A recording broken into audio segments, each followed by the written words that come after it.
جن کا جینا مرنا باہر ہے، جس شخص نے ملک کے اندر اپنی سیاست کرنی ہو اسے کس بات کا ڈر ہوگا، یہ بھی خان صاحب نے جو ہے وہ بات کہی۔ اب یہ ای سی ایل والی جو بات ہے، آپ کو لگتا ہے کہ خان صاحب خوف انہیں ہوگا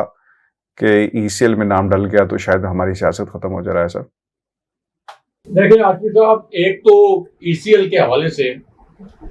یہ حکومت اپنا شوق پورا کر لے، کیونکہ ان کے بہت سے لوگ ایسے ہیں اس پی ڈی ایم کے حکومت میں، بہت سے کردار ایسے ہیں، بلکہ 60% کے قریب کردار ایسے ہیں جن کے جرائم کی وجہ سے، جن کے مالیاتی جرائم کی وجہ سے، جن کی کرپشن کی وجہ سے ان کے نام ای سی ایل میں ڈالے گئے تھے۔ اچھا، عمران خان صاحب کا یہ جو نام کہتے ہیں ہم ای سی ایل میں ڈالیں گے، تو پہلی اگر آپ تقریر نکالیں عمران خان صاحب کی، یعنی جس وقت عمران خان صاحب کو ایک سازش کے ذریعے نکالا گیا تھا، تو اس کے بعد اگر پہلی تقریر اگر آپ نکال کر سن لیں تو اس دن خان صاحب نے کہا تھا، اعلان کر دیا تھا کہ کچھ لوگ یہ سمجھتے تھے کہ میں جب نکالا جاؤں گا اس سازش کے ذریعے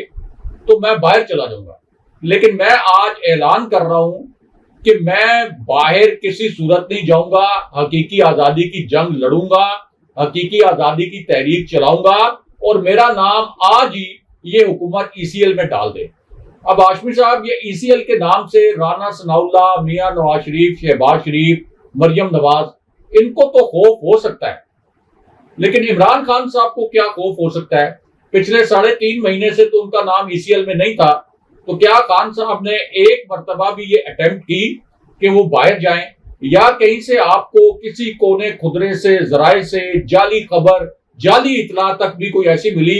کہ عمران خان صاحب نے طاقتور حلقوں سے کوئی اس قسم کی بات کی ہو کہ وہ باہر جانا چاہتے ہیں اور ان کے باہر جانے میں کوئی رکاوٹ ہے اور اس رکاوٹ کو طاقتور حلقے دور کریں؟ تو ایک تو ای سی ایل والا جو معاملہ ہے یہ تو مکمل طور پر مذاق ہے۔ دوسرا جو ہاشمی صاحب فارن فنڈنگ کے متعلق عمران خان صاحب نے بتایا نون لیگ کی اور پیپلز پارٹی کی اور دیگر جماعتوں کی، تو فضل الرحمان کی فنڈنگ کے متعلق ایک اوپن سیکرٹ ہے، سب کو پتا ہے کہ وہ مڈل ایسٹ سے کس طرح سے مسلسل فنڈنگ لیتے رہے۔ نون لیگ کے متعلق سب کو پتا ہے کہ ایک 44 کروڑ روپے کی اماؤنٹ ایسی ہے جس کے کوئی وہ گوشوارے اور شواہد نہیں پیش کر سکے کہ یہ 44 کروڑ روپے کس مد میں ان کے اکاؤنٹس کے اندر آئے تھے، لیکن نون لیگ کے کیس کا فیصلہ سکندر سلطان راجہ نہیں سنائیں گے۔ پیپلز پارٹی کے اکاؤنٹس میں جتنی زیادہ بے ضابطگیاں ہیں، کبھی بھی الیکشن کمیشن اور چیف الیکشن کمشنر اس کیس کو ٹیک اپ نہیں کریں گے۔ ہاشمی صاحب، یہ آپ کہہ لیں کہ پاکستان کی سیاست کے حوالے سے استعارتاً یہ قیامت کی نشانی ہے کہ پیپلز پارٹی کے گوشوارے شفاف، تحریک انصاف کے گوشوارے غیر شفاف، یعنی آصف علی زرداری کے گوشوارے شفاف، عمران خان صاحب کے گوشوارے غیر شفاف۔ کسی ذی شعور پاکستان کے کسی شخص کے سامنے،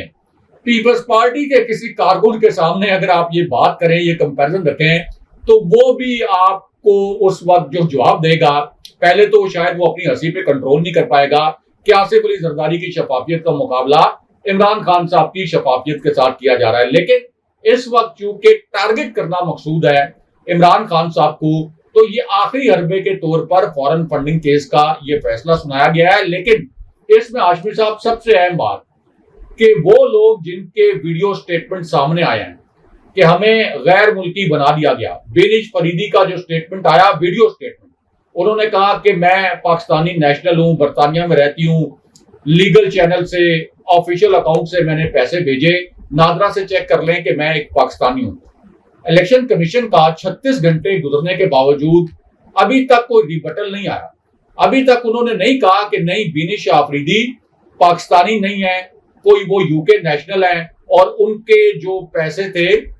یعنی یو کے نیشنل ہونے میں کوئی برائی نہیں ہے، لیکن جس طرح سے ان پر الزام لگایا گیا کہ وہ پاکستانی نہیں تھیں اور غیر قانونی طریقے سے انہوں نے فنڈنگ کی۔ پھر جو 4 لوگوں کے اور ویڈیو سٹیٹمنٹ آئے ہیں، 2 لوگوں کے آج بھی آگے ہیں جن کو غیر ملکی ایجنٹ قرار دیا گیا ہے، تو ان سٹیٹمنٹس کو تو ڈینائی نہیں کیا الیکشن کمیشن نے۔ الیکشن کمیشن ابھی تک سو رہا ہے، شاید وہ صدمے کی کیفیت میں ہے کہ یہ ہم سے کتنی بڑی غلطی ہو گئی ہے۔ تو اگر الیکشن کمیشن کا فیصلہ درست ہے اگر وہ یہ سمجھتا ہے کہ یہ جو سٹیٹمنٹ آیا ہے ویڈیو سٹیٹمنٹ یہ غلط ہیں تو الیکشن کمیشن کو کس نے روکا ہے ان کے ترجمان کو ایک سٹیٹمنٹ جاری کر دے. عمران خان صاحب تو پرائم منسٹر تھے تو الیکشن کمیشن نے عمران خان صاحب کے خلاف ایک چارج شیٹ نما ایگریسو سٹیٹمنٹ جاری کر دیا تھا, لیکن اب الیکشن کمیشن کھسیانی بلی کھمبا نوچے خاموش ہے, اور سب کو پتا ہے اب یہ ایک اوپن سیکرٹ ہے کہ سکندر سلطان راجہ انتہائی متعصب طریقے سے اس وقت اس اتحادی حکومت کے امپورٹڈ حکومت کے ایک ٹول کے طور پر استعمال ہو رہے ہیں اور اپنے عہدے کے ساتھ چمٹے ہوئے ہیں. اس کے باوجود کہ دو صوبوں کی حکمران جماعت یعنی تحریک انصاف پنجاب اور کے پی کی جو حکمران جماعت ہے, قومی اسمبلی میں جو سب سے بڑی جماعت ہے, وہ یہ کہہ رہی ہے کہ آپ جان چھوڑیں استعفیٰ دیں, لیکن وہ استعفیٰ دینے کے لیے تیار نہیں ہے اور اگلے الیکشن کو بھی کنٹروورشل بنانے کے لیے پوری تیاری کر کے بیٹھے ہیں. اچھا راجہ صاحب, اب یہ چیف جسٹس کے بارے میں ایک خبر ہے اور پھر 6 کردار حساس بلڈنگ میں کیا کرتے رہے. نواز شریف نے لندن میں بیٹھ کر پی ڈی ایم کے اجلاس کی سربراہی کی ہے اور انہوں نے یہ حکم نامہ جاری کیا, یعنی اس پاکستان کے اندر ہماری مجبوریاں دیکھیں اور ہماری قسمت دیکھیں کہ ایک مجرم لندن میں بیٹھ کر پاکستان کی عوام کا اس نظام کا فیصلہ کر رہا ہے جو خود جیل سے بھاگا ہوا ہے, اور وہ یہ کہتا ہے کہ آپ سپریم کورٹ آف پاکستان میں ایک ریفرنس لے کر جائیں. 48 گھنٹوں کا الٹیمیٹم دیا گیا اور پھر راجہ صاحب یہ بھی کہا گیا کہ ہر شہر کے اندر پاکستان تحریک انصاف کے خلاف باقاعدہ احتجاج کیا جائے, یعنی کے پی کے اندر فضل الرحمان صاحب کریں گے, کوئٹہ کے اندر جو ہے وہ بی این پی اور جو باقی جو پارٹیز ہیں مینگل گروپ ان کو ڈیوٹی لگا دی گئی ہے, سندھ حیدرآباد کے اندر پاکستان پیپلز پارٹی کرے گی, اسلام آباد اور پنڈی کے اندر نون لیگ خود جو ہے جہاں پہ ان کی حکومت ہے احتجاج جو ہے وہ کرے گی. راجہ صاحب پھر وہ یہ بھی کہتے ہیں کہ سپریم کورٹ سے استدعا کریں کہ اس ریفرنس کا فل کورٹ بنایا جائے. ملک دشمن عناصر کے ایجنڈے پر عدم استحکام پیدا کرنے والے سے کوئی رعایت نہیں برتنی چاہیے. عمران خان سی پیک کو رول بیک اور کشمیر کا سودا کرنے میں بھی براہ راست ملوث ہے. قومی وطن پارٹی کے سربراہ آفتاب شیرپاؤ صاحب نے یہ ضرور کہا تھا کہ آپ نے سارا زور جو ہے وہ اس کے اوپر لگایا ہوا ہے. ملک کے اندر جو مہنگائی ہے, کیونکہ جب ہم الیکشن میں جائیں گے تو عوام ہم سے یہ سوال کرے گی کہ آپ تو اپنے ناموں کو کلیئر کرنے میں لگے رہے, ملک کی معیشت اور مہنگائی کا آپ لوگوں نے کیا کیا. راجہ صاحب اب سب سے بڑا سوال یہ ہے کہ الیکشن کمیشن آف پاکستان کے اس فیصلے پر سپریم کورٹ کیا کرے گا. جرا نہیں ہوئی, گواہ پیش نہیں کیے گئے, لیکن اس کے باوجود 48 گھنٹے یہ شخص لندن میں بیٹھ کر یہ کہہ رہا ہے پاکستان کی جو جماعتیں ہیں سیاسی جماعتیں کہ جناب آپ نے استدعا کریں فل کورٹ بنانے کی. جی راجہ صاحب. دیکھیں عاصم صاحب, ایک تو الیکشن کمیشن نے جو شو کاز نوٹس جاری کیا ہے تو قانونی طور پر 14 دن موجود ہیں تحریک انصاف کے پاس اس شو کاز نوٹس کا جواب دینے کے لیے. پھر ظاہر ہے کہ سپریم کورٹ جانے کا اعلان تحریک انصاف نے بھی کر دیا ہے, ہائی کورٹ سے بھی وہ رجوع کر سکتے ہیں. تو یہ ایک ڈیسپریٹ میئر ہے اس وقت کے 48 گھنٹے کے اندر تحریک انصاف کے خلاف ریفرنس لے کر چلے جائیں. یعنی ابھی اس شو کاز نوٹس کا جواب نہیں دیا تحریک انصاف نے, ابھی قانونی طور پر وہ مدت باقی ہے, لیکن اس کے باوجود میاں نواز شریف اتنے خوفزدہ ہیں اس وقت عمران خان صاحب سے, جس طرح کی ایک بہت ہی تحقیر آمیز شکست میاں نواز شریف کو, ان کی پارٹی کو, ان کی بیٹی مریم نواز کو عمران خان صاحب نے ان 14 جماعتوں کو پنجاب میں دیا ہے. تو اس کے بعد خوف کا عالم یہ ہے کہ یہ چاہتے ہیں کہ فوراً سے سپریم کورٹ سے فیصلہ آئے, ہم ایک ریفرنس لے کے جائیں, عمران خان صاحب نائل ہو جائیں, تحریک انصاف تحلیل ہو جائے, کلعدم ہو جائے. اب ہاشمی صاحب اسی اجلاس میں یہ جو آپ نے کہا 7 کردار, میاں نواز شریف, شہباز شریف, اسی طرح بلاول بھٹو, یہ جو پی ڈی ایم کے کردار ہیں, فضل الرحمان, اصل میں اس اجلاس میں یہ ڈیسائیڈ کیا گیا کہ چیف جسٹس کو دھمکانے کے لیے ایک پہلے سے حکمت عملی بنا لی جائے. یعنی ایک تو پہلے سے حملے کیے گئے چیف جسٹس پر, سپریم کورٹ کے جج صاحبان پر. اب دوسرا یہ پلان کیا گیا کہ پہلے سے چیف جسٹس کو دھمکایا جائے, جب یہ پٹیشن لے کے جائیں 1-2 پریس کانفرنسز کر دی جائیں, کچھ خبریں لانچ کروائی جائیں کہ اس معاملے پر فل کورٹ بنایا جائے. یعنی یہ جو عمران خان صاحب کے خلاف اور تحریک انصاف کے خلاف ریفرنس لے کے جائیں گے, اس پر پہلے سے فل کورٹ کا شور مچایا جائے. دوسرا, چیف جسٹس کو اتنا متنازع بنایا جائے اور سپریم کورٹ کے جج صاحبان کو اتنا متنازع بنایا جائے کہ جب یہ کیس ان کے پاس جائے تو وہ یہ جرت نہ کر سکیں، یہ ہمت نہ کر سکیں کہ ہمارے جیسے سسیلین مافیا کے خلاف کوئی فیصلہ دے دیں۔ یہ جو ایک ناقص، ایک انتہائی لولا لنگڑا فیصلہ ہے الیکشن کمیشن کا، اس کو کہیں سپریم کورٹ اسی طرح نہ اڑا دے جس طرح کے حمزہ شہباز کو میرٹ پر آئین کے تحت، قانون کے تحت اڑایا گیا تھا۔ تو باقاعدہ اس میٹنگ میں یہ پلاننگ کی گئی ہے کہ سپریم کورٹ کا کس طرح سے گھیراؤ کرنا ہے اور کس طرح سے